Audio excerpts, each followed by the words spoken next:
یہ آیہ مبارکہ سورہ آل عمران کی بڑی مشہور آیہ مبارکہ ہے۔ اس کے حوالے سے جو مفسرین نے بھی جو روایات لیں،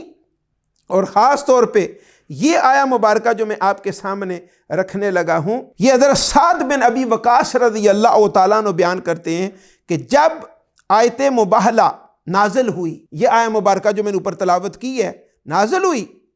تو آپ اور وہ کیا تھا کہ آپ فرما دیں کہ آج ہم مل کر اپنے بیٹوں کو اور تمہارے بیٹوں کو ایک جگہ پر بلا لیتے ہیں، پورا ترجمہ ہے سارا۔ تو حضور نبی اکرم صلی اللہ علیہ وسلم نے حضرت علی، حضرت فاطمہ، حضرت حسن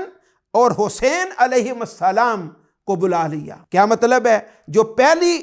ڈیمانڈ تھی کہ ہم اپنے بیٹوں کو بلاتے ہیں، تو آقا علیہ السلام نے اپنے بیٹوں سیدنا امام حسن اور سیدنا امام حسین کو اس آیہ مبارکہ کے اس حصے کے تحت بلایا، لیا اپنے ساتھ۔ پھر وَنِسَاءَنَا وَنِسَاءَكُمْ، تو جب عورتوں کی بات آئی تو آقا علیہ السلام نے اپنے جگر پارا خاتون جنت حضرت فاطمہ زہرا رضی اللہ تعالیٰ عنہ کو ساتھ لیا۔ اور جب بات آئی وَأَنفُسَنَا وَأَنفُسَكُمْ، تو آقا علیہ السلام نے حضرت علی المرتضیٰ شیر خدا کو اپنے ساتھ لیا۔ اور اتنی بات کر کے ان نفوس قدسیہ کو اپنے ساتھ لے کر حضرت سعد بن ابی وقاص رضی اللہ تعالیٰ بیان کرتے ہیں کہ آقا علیہ السلام نے پھر فرمایا یا اللہ یہ میرے اہل بیت ہیں، اور حدیث پاک کے جو الفاظ ہیں فَقَالَ، پس حضور علیہ السلام نے فرمایا اللہم ہؤلاء اہلی، اے میرے اللہ یہ میری اہل ہے، یہ میری عطرت ہے، یہ میری آل ہے۔ اور اس کو امام مسلم نے روایت کیا اور امام ترمذی نے اس حدیث پاک کو، اور ابو عیسیٰ اس حدیث پاک کو حسن قرار دیتے ہیں۔ اب اس کے بعد جو اگلا مقام ہے، بڑا اہم مقام ہے اور بڑا مشہور مقام ہے قرآن مجید کا، یہ بھی سورہ الاحزاب کا مقام ہے۔ فرمایا کہ اعوذ باللہ من الشیطان الرجیم بسم اللہ الرحمن الرحیم انما یرید اللہ لیذہب عنکم الرجس اہل البیت ویطہرکم تطہیرا۔ یہ سورہ الاحزاب اور 33 نمبر سورہ مبارکہ اور آیہ مبارکہ نمبر بھی 33۔ اور اس حوالے سے فرمایا کہ ترجمہ کہ اللہ رب العزت نے حضور علیہ السلام کو پیغام دیا، فرمایا انما یرید اللہ، کہ بے شک اللہ ارادہ رکھتا ہے لیذہب عنکم الرجس، کہ تم سے وہ رجس کو دور کر دے، ناپاکی کو دور کر دے، اہل البیت جو آپ کی اہل بیت ہے، وَيُطَخِّرَكُمْ تَطْہِيرًا، اور تمہیں اس طرح پاک کر دے جس طرح کے پاک کرنے کا حق ہوتا۔ تطہیرہ مفعول مطلق ہے۔ اب یہ آیہ مبارکہ جب نازل ہوئی تو حضرت عمر بن ابی سلمہ رضی اللہ تعالی عنہما روایت کرتے ہیں، وہ فرماتے ہیں کہ حضور نبی اکرم صلی اللہ علیہ وسلم کے پروردہ حضرت عمر بن ابی سلمہ فرماتے ہیں کہ جب ام المومنین ام سلمہ رضی اللہ تعالیٰ عنہ کے گھر حضور نبی اکرم صلی اللہ علیہ وسلم پر یہ آیہ مبارکہ نازل ہوئی، آقا علیہ السلام کہاں تھے؟ ام المومنین حضرت ام سلمہ رضی اللہ تعالیٰ عنہ کے گھر مبارک میں تشریف فرما تھے، اور یہ آیہ مبارکہ نازل ہوئی۔ پس اللہ یہی چاہتا ہے کہ اے پیارے رسول صلی اللہ علیہ وسلم، آپ کی اہل بیت، آپ کے جو اہل بیت ہیں، تم سے ہر قسم کے گناہ کا میل اور شک اور نقص کی گرد تک کو دور کر دے،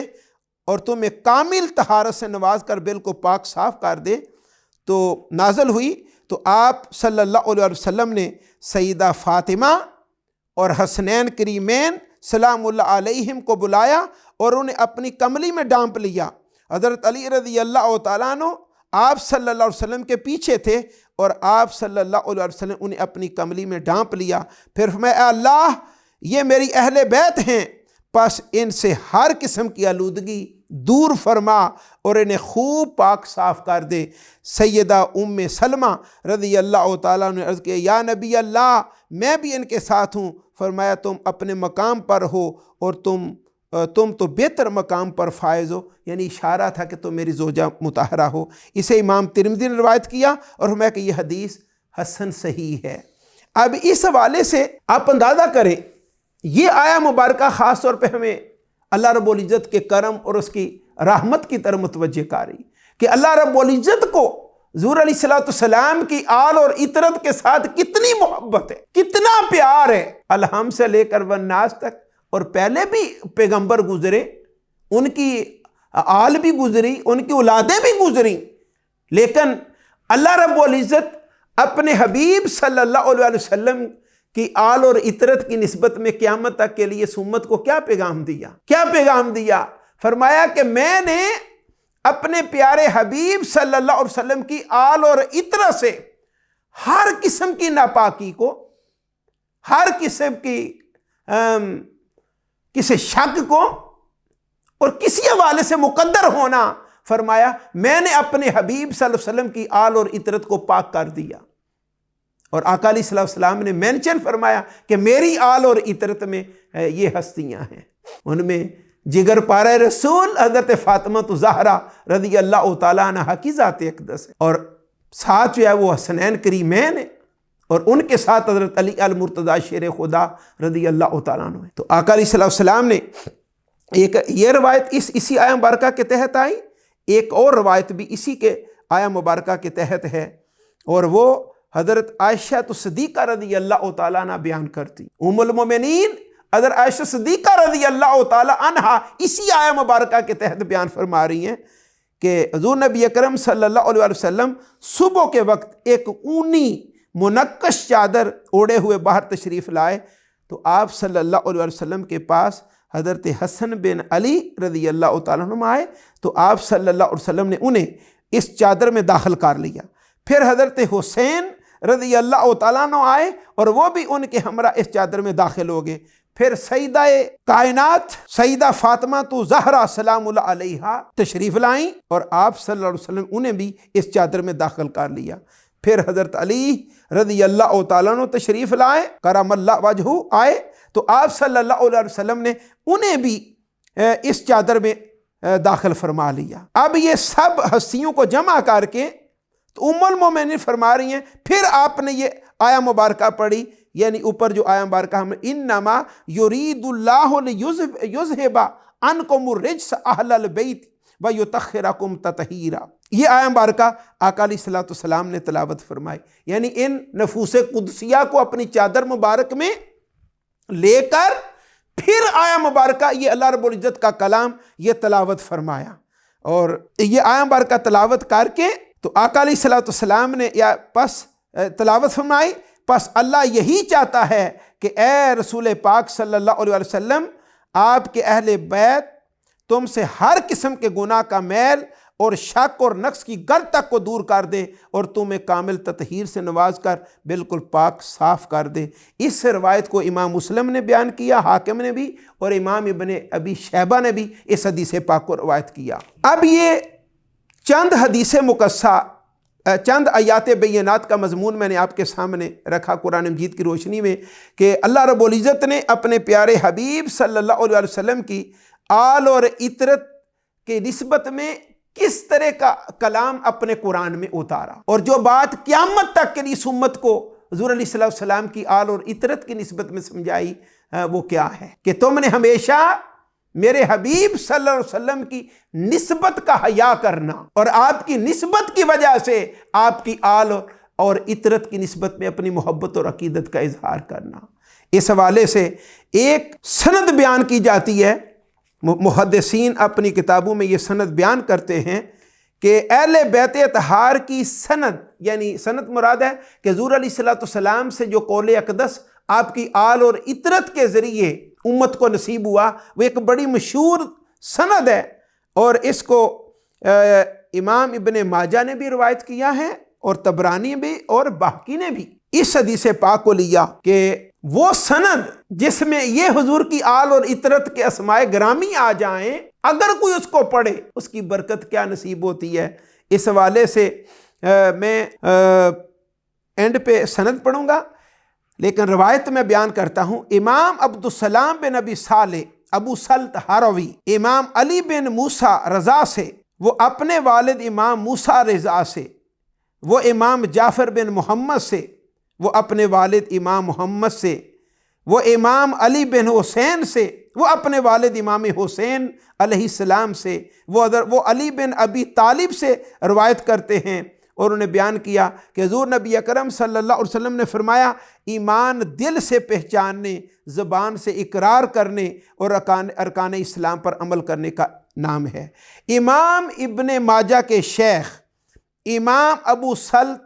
ہاروی فرماتے ہیں کہ اگر اس حدیث مبارک کی یہ سند عن علی ابن موسیٰ الرضا عن ابیہ عن جعفر ابن محمد عن ابیہ عن علی ابن الحسین عن ابیہ عن علی ابن ابی طالب رضی اللہ تعالیٰ عنہ پڑھ کر کسی پاگل پر بھی دم کیا جائے، جو مجنوں ہو، عقل جس کی سٹھیا گئی ہو، جو پاگل ہو گیا ہو، مجنوں ہو گیا ہو، اگر یہ سند اس پاگل پر بھی پڑھ دی جائے تو اللہ رب العزت ضرور بھی ضرور اس کو شفا عطا فرما دے گا اور اس کو شفا نصیب ہو جائے گی۔ آپ اندازہ کریں کہ حضور علیہ السلام کی آل اور عطرت کہ اسماء پاک میں اتنی برکت ہے کہ اگر ترتیب سے یہ پورے اسماء پڑھ کر کسی دیوانے اور پاگل کو بھی دم کیا جائے تو اس کا بھی پاگل پن اور دیوانگی اس کی چلی جائے گی اور اس کو شفا مل جائے گی۔ یہ تو میں نے یہ روایت بیان کی کہ اس کی سند اگر پڑھ دی جائے تو پاگل شفا پا جاتا۔ اسی طرح ایک بڑی مشہور حدیث پاک ہے، بڑا مشہور واقعہ ہے، بڑا ایمان افروز واقعہ کہ آقا علیہ السلام کی نسبت میں آپ کی آل اور عطرت کی خدمت اور نوکری کیا نتیجہ مرتب کرتی ہے۔ متعدد کثرت سے آیات بھی حدیث مقدسہ موجود ہیں کہ آپ کی آل اور عطرت کی نسبت میں آقا علیہ السلام نے اپنی شفاعت کا اعلان فرمایا، جنت میں اپنے ساتھ داخلے کا اعلان فرمایا، اور حضور کی آل اور عطرت کی محبت، جگر پارے رسول کی محبت، حسنین کریمین کی محبت، حضرت علی المرتضیٰ شیر خدا کی محبت دنیا میں بھی عزت عظمت اور شان عطا کرتی ہے، مرنے کے بعد بھی حضور علیہ السلام کی نوازشات اور قربتوں کا بہت بڑا سامان، اور قیامت کے دن حضور علیہ السلام کی شفاعت، حوض کوثر پہ جمع ہونا۔ آقا علیہ السلام نے فرمایا جو میری آل اور عطرت سے محبت رکھے گا، فرمایا کہ یہ تعلق انہیں میرے ساتھ حوض کوثر پہ لے آئے گا، میرے ساتھ مجھے جنت میں یہ تعلق اس کو لے جائے گا، میری آل اور عطرت کی محبت۔ لیکن جیسے بعض بد نصیب آج بھی باتیں کرنے والے موجود ہیں، آقا علیہ السلام کے زمانے اقدس میں بھی حضور علیہ السلام کی آل اور عطرت کی نسبت میں باتیں کرنے والے موجود تھے۔ اور یہ بڑا ایمان افروز واقعہ حضرت جابر بن عبداللہ رضی اللہ تعالیٰ عنہ بیان کرتے ہیں کہ آل رسول صلی اللہ علیہ وسلم کی خادمہ تھیں جن کا نام بریرہ تھا، اور وہ ہر وقت حضور علیہ السلام کی آل اور عطرت کی خدمت میں جا لاتی تھیں۔ پس انہیں ایک آدمی ملا اور کہا ہے بریرہ اپنی چوٹی کو ڈانپ کر رکھا کرو، بے شک محمد صلی اللہ علیہ وسلم تمہیں اللہ تعالیٰ کی طرف سے کچھ فائدہ نہیں پہنچا سکتے۔ آپ اندازہ کریں یہ کتنی بڑی بات ہے۔ ایک طرف اس نے پاکیزگی اور طہارت کی بات کی، ایک بڑی اچھی بات کی کہ بریرہ اپنی چوٹی اپنا سر ڈانپ کے رکھا کرو، اس کا مطلب ہے کوئی بڑا دیندار آدمی تھا، بڑا اپنے آپ کو صاحب تقوی شو کرنے والا آدمی تھا، بڑا عبادت گزار۔ یعنی دیکھیں نا کہ جو نصیحت کار ہے بریرہ، اپنے سر پہ چادر رکھا کرو، اپنے سر کو ننگا نہ کیا کرو، لیکن ساتھ اس نے کیا شامل کیا کہ نبی اکرم حضرت محمد مصطفیٰ صلی اللہ علیہ وسلم کی نوکری یہ تمہیں کوئی فائدہ نہیں دے گی۔ راوی بیان کرتے ہیں اس خادمہ نے حضور نبی اکرم صلی اللہ علیہ وسلم کے اس واقعہ کی خبر دے دی، یا رسول اللہ صلی اللہ علیہ وسلم، ایک شخص نے مجھے یہ بات کی ہے کہ آپ کی نوکری، آپ کی خدمت، آپ کی آل اور عطرت کی خدمت تمہیں کوئی فائدہ نہیں دے گی، کہ اللہ کی عبادت کرو، اس طرح کے امور بجا لا تاکہ آگے تیرا معاملہ ٹھیک ہو جائے۔ حضور علیہ السلام تمہیں کیا فائدہ دیں گے؟ اعوذ باللہ من الشیطان الرجیم۔ اللہ تعالیٰ معاف فرمائے ہم اس کیفیت سے۔ جب آقا علیہ السلام کی بارگاہ اقدس میں ظاہر ہے اس خادمہ نے سنا، اس کا تو دل ہی ٹوٹ گیا۔ وہ تو آقا علیہ السلام کو کل کائنات بنائے کہ اللہ رب العزت کی بارگاہ اقدس میں یہی نسبت مجھے کامیاب کرے گی، اور وہ شخص کیا خبر دے کے جا رہا۔ آقا علیہ السلام کی بارگاہ اقدس میں جب یہ عرض کیا تو آقا علیہ السلام کو اس پر بڑا دکھ ہوا، بڑی تکلیف ہوئی آقا علیہ السلام کو یہ خبر سن کر۔ پس آپ صلی اللہ علیہ وسلم اپنی چادر مبارک گھسیٹتے ہوئے باہر تشریف لائے، یعنی چادر اٹھانا بھی آقا علیہ السلام نے گوارا نہیں فرمایا، ایک طرف جو ہاتھ میں آئی اسی کو پکڑا اور اپنے حجرہ مبارک سے باہر تشریف لائے، اس حال میں کہ آپ کے دونوں رخسار مبارک سرخ تھے، اور ہم انصار کا گروہ، یہ جابر بن عبداللہ فرما رہے ہیں، ہم انصار کا گروہ حضور نبی اکرم صلی اللہ علیہ وسلم کے غصہ کو آپ صلی اللہ علیہ وسلم کی چادر کے گھسیٹنے اور رخساروں کے سرخ ہونے سے پہچان لیتے تھے۔ پس ہم نے اسلحہ اٹھایا اور حضور نبی اکرم صلی اللہ علیہ وسلم کی خدمت میں حاضر ہوئے اور عرض کیا، یا رسول اللہ صلی اللہ علیہ وسلم، آپ جو چاہتے ہیں ہمیں حکم دیں۔ پس اس ذات کی قسم جس نے آپ صلی اللہ علیہ وسلم کو حق کے ساتھ مبعوث فرمایا ہے، اگر آپ ہمیں ہماری ماؤں، باپوں اور اولادوں کے بارے میں کوئی حکم فرمائیں گے تو ہم ان میں بھی آپ کے حکم کو نافذ کر دیں گے۔ کیا مطلب ہے؟ اپنے باپوں، اپنے ماؤں، اپنے بیٹوں کے بارے میں، اولادوں کے بارے میں اگر آپ انہیں قتل کرنے کا حکم دیتے ہیں تو یا رسول اللہ صلی اللہ علیہ وسلم، ہم اس میں دیر نہیں کریں گے، ہم آپ کے حکم کو جاری کریں گے کہ ہمیں آپ کا غصہ برداشت نہیں، آپ کو کیوں تکلیف ہو یہ ہمیں برداشت نہیں۔ یہ صحابہ کرام اور انصار کا تعلق تھا حضور علیہ السلام کے ساتھ۔ تو ہم ان میں بھی آپ کے قول کو نافذ کر دیں گے۔ پس آپ صلی اللہ علیہ وسلم منبر پر تشریف فرما ہوئے اور اللہ تعالیٰ کی حمد و ثنا بیان کی اور فرمایا، میں کون ہوں؟ ہم نے عرض کیا، آپ اللہ تعالیٰ کے رسول ہیں۔ آپ صلی اللہ علیہ وسلم نے فرمایا، ہاں لیکن میں کون ہوں؟ ہم نے عرض کیا، آپ محمد بن عبد المطلب بن ہاشم بن عبد مناف ہیں۔ آپ صلی اللہ علیہ وسلم نے فرمایا، میں تمام اولاد بنی آدم کا سردار ہوں، اولاد آدم کا سردار ہوں، لیکن کوئی فخر نہیں۔ میں وہ پہلا شخص ہوں جس کی قبر شک ہوگی لیکن کوئی فخر نہیں، اور میں وہ پہلا شخص ہوں جس کے سر سے مٹی جاڑی جائے گی، یعنی میں اپنی قبر مبارک سے باہر نکلوں گا لیکن کوئی فخر نہیں، اور میں سب سے پہلے جنت میں داخل ہونے والا ہوں لیکن کوئی فخر نہیں۔ ان لوگوں کو کیا ہو گیا ہے جو یہ گمان کرتے ہیں کہ میرا رحم، میرا نسب کوئی فائدہ نہیں دے گا؟ ایسا نہیں ہے جیسا وہ گمان کرتے ہیں، بے شک میں شفاعت کروں گا اور میری شفاعت قبول بھی ہوگی، یہاں تک کہ جس کی میں شفاعت کروں گا وہ بھی یقیناً دوسروں کی شفاعت کرے گا اور اس کی شفاعت بھی قبول ہوگی، یہاں تک کہ ابلیس بھی اپنی گردن کو شفاعت میں طمع کی خاطر بلند کرے گا۔ یعنی میری شفاعت اتنی عام ہوگی، اتنی عام ہوگی کہ بڑے بڑے گناہگار بخشے جائیں گے۔ اور پھر فرمایا، صرف میری شفاعت قبول نہیں ہوگی، میں جس کے حق میں شفاعت کروں گا اللہ تعالیٰ اسے بھی یہ مقام اور شان عطا کر دے گا کہ اگر وہ کسی اور کی سفارش کرے گا تو اللہ تعالیٰ اس کی شفاعت کو بھی قبول فرمائے گا، اور میری شفاعت اور شفاعت کا مول اتنا عام ہو جائے گا کہ شیطان بھی سر اٹھائے گا اور اس کو امید لگ جائے گی شاید میری بھی سفارش ہو جائے اور میں بھی آج جنت میں چلا جاؤں۔ قیامت تک کے لیے آقا علیہ السلام نے امت کو یہ پیغام دیا، فرمایا کہ میں اس پہ راضی ہوں کہ میری آل اور اطرت کو تم راضی رکھنا، میں اس پہ خوش ہوں کہ میری آل اور اطرت کو تم خوش رکھنا، میں اس پہ ہر طرح کا کرم اور فضل تم پہ نچھاور کرنے والا ہوں گا جب تم میری آل اور اطرت کی نگہداشت اور نگرانی اور خدمت کرنے والے ہوگے۔ تو گویا آج کا جو موضوع ہے قرآن مجید اور محبت اہل بیت، حضور کی آل اور اطرت سے پیار اور محبت، تو اس حوالے سے ہمیں یاد رکھنا چاہیے کہ اللہ رب العزت نے یہ موضوع اسی لیے بنایا کہ قیامت تک آپ کی امت حضور علیہ السلام کی آل اور اطرت کا خیال رکھے، ان کی خدمت کرے، ان کا ادب بجا لائے، اور جب بھی کوئی آقا علیہ السلام کا شہزادہ اور آپ کی آل اور اطرت کا کوئی گلے تر جب سامنے آئے تو آقا علیہ السلام کی نسبت میں، آپ کی محبت میں اس غلام کی آنکھیں حضور کے شہزادے کے سامنے جھک جائیں، سراپائے ادب بن جائے، سراپائے محبت بن جائے، اور اس طرح خدمت بجا لائے